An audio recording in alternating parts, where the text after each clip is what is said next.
I have never seen Conan the Barbarian. I love Arnold Schwarzenegger, I love 80s action movies, I love fantasy, and I have never seen Conan the Barbarian. But I want to change that, I really do.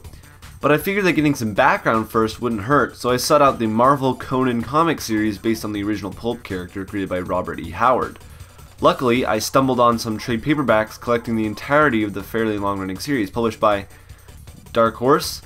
Yeah, that's right, Dark Horse published Marvel Comics. I certainly don't have a problem with it, as I got collections with remastered color and text, but it seemed a conflict of business and or brand interests.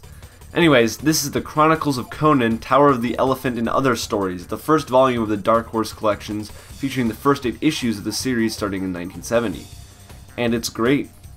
First of all, the remastered color goes a long way to make Barry Windsor-Smith's initially great pencils look even more polished and even newer than they really are. I couldn't believe this book was 30 years old at first. It's hard to truly judge because of the new coloring, but this just may be the best art I've seen from the time period, at least in recent memory. The many friends and foes Conan encounters are beautifully articulated, especially in action, and the polish of certain panels definitely blew me away. And yeah, when I say Conan faces many friends and foes, I mean it. Writer Roy Thomas's episodic approach to the barbarian's wanderings allows for a great variety of settings, characters, and situations. There is a loose thread sewing the stories together, and Conan actually encounters a character for the second time at the end of the book, a meeting that ends in a cliffhanger. This is really the only example of a true story arc in the book, but it's welcome after a majority of episodic issues, even if short and to the point suits Conan's lifestyle best.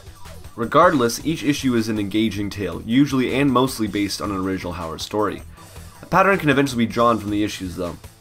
Conan comes across a new area, gets in some form of trouble, works with another man and or woman to accomplish something, most if not all significant characters die, Conan walks off, rinse and repeat. And actually that sounded a little unfair. The settings and characters do enough to create varied stories, even if their basic format is fairly similar, and that previously mentioned continued story does change it up. And while every issue is an interesting story in its own right, 2 stand out as the best in the book.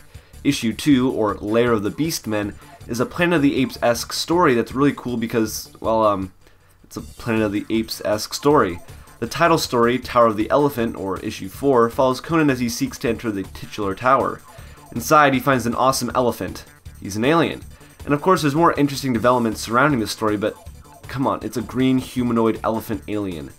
But despite all the value I place on that one aspect of the Chronicles of Conan, Tower of the Elephant and Other Stories, the book as a whole is a great read. Fans of fantasy, and I would assume the Schwarzenegger film, should check this one out. Now, look into the eyes of the awesome green elephant alien.